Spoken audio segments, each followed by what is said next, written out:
Okay, well, this is the control panel sandwich. Um, these are basically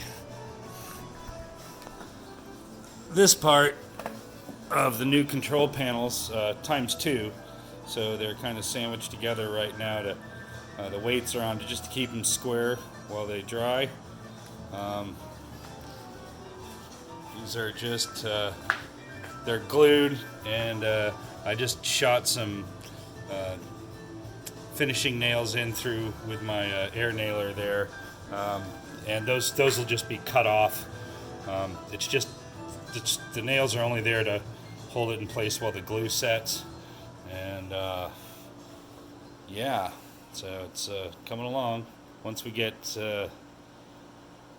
this stuff all dry and trimmed up, and I will put a brace between here and here, and it'll get screwed. Then I'll start cutting out the 1/2 inch MDF for the bottom of the control panel, which that one's going to be and I wouldn't say tricky, but that's the one that I have to cut out to fit around the sides of the pinball machine, because the control panel top will be here, the edges come out, and I want to have the width. Basically, the bottom is going to come up a little bit, and well, you'll see it when it's done. It all looks good in my head, but that's a scary place. So we'll see what happens, and that's the update for now. Talk to you soon.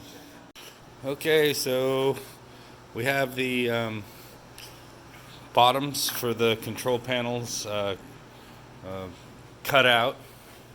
They, of course, they're there's a little bit of a overlap. These will all be fastened to the frame, and then sanded. Then we're going to get the slot cutter out and get the slot in there for the T-molding around this bottom edge here. And so when this is done, this will have to be kind of trimmed out here to go over this area of the pinball machine. So like I said, the top of the control panel piece will be sitting on here. So basically this much of the control panel actually rests on top of the lock bar. This was a test that I did. Oh wow, it's really strong, using a Forster bit and some screw-in neodymium magnets, which, you know, it helps. It's not going to hold the weight of a whole control panel, and I'm not sure if I'm going to do that, because I'm a little concerned about, because these magnets are very strong, and so if I were to put the screws and I don't know if you can see this, but they're mounted just below the surface of the wood. So but putting these screws into MDF, effectively particle board, with any kind of stress, I could see it ripping the screws out over time. So I could epoxy them in.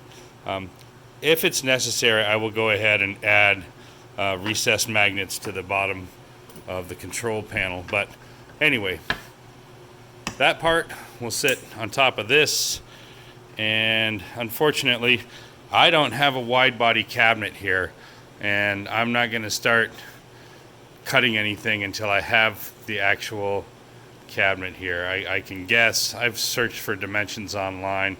I'll probably give Paul a call at Virtual Pin, but I don't want to bother him because he's making two cabinets, one for me and one for my brother. Anyway, that's pretty much it.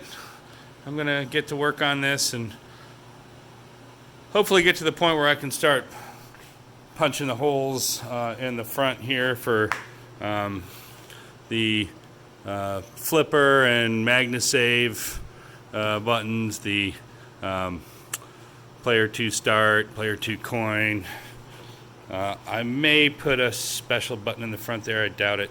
Player 1 start, player 1 coin, and then of course the left flipper and left mag save. I will also be adding one of these guys that will basically be coming out of the bottom of the control panel. This provides 2 additional USB ports to plug in either a keyboard or mouse or both, to configure the table or the cabinet if needed.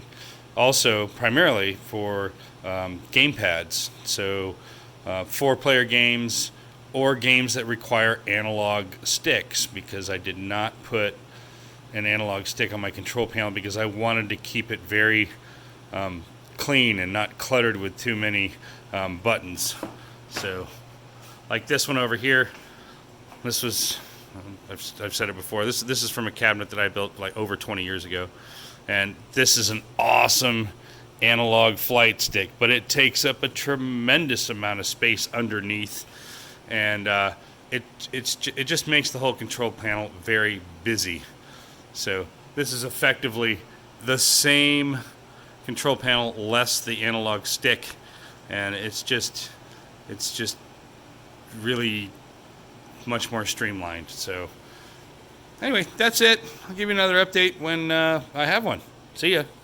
Okay, so I'm back working on the control panels still.